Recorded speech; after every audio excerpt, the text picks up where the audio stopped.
The same thing happens with this idea of big ideas. We need a big idea. Hey, we've got a big idea for you.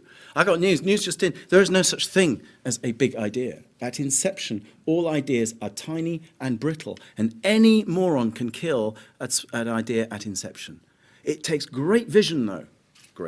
It takes great vision to spot an idea, to nurture an idea, and develop it together with whoever the parties are. Then it can become a big idea. But it takes work and belief. They are not born great. They are all tiny and they are all brittle. So it's a nonsense. And I mentioned earlier the unfolding narrative, this journalistic phrase.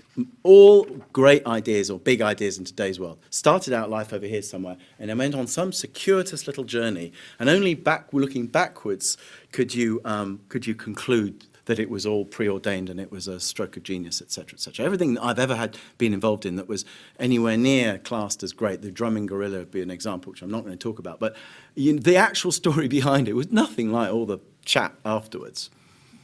It's completely different.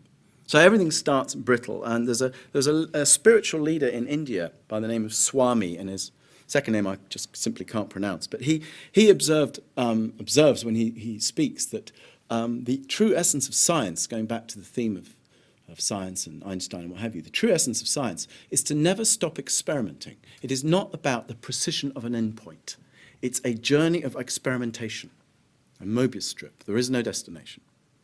And in that respect, I think people in creative industries and marketing are very much scientists, because we should never stop experimenting and never stop. There is no endpoint for an idea or a campaign. I loved it when we used to produce a 30-second commercial, stick it on Coronation Street and go down the pub. It was fantastic. But those days are simply over. They've been over for a long time.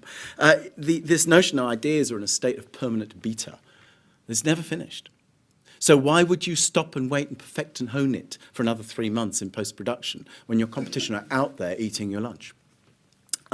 This thought is best expressed by the late and very, very great Steve Jobs, when he talked about connecting dots. You cannot connect the dots looking forward. You can only connect them looking backwards.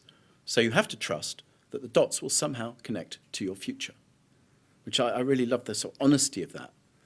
And this notion that, this notion that ideas happen and they drift off and they become this thing. They started with some sort of dream. And dreams tend to be emotional. They don't tend to be rational things. They tend to be emotional beliefs or desires. And I think our job in communications industry is actually to use the software of emotion, if you like, to deliver the hardware of results. And if you think of it like that and keep absolutely focused on that, there's quite a weight of responsibility to really touch people, not just sort of inform and talk at them or send stuff to them.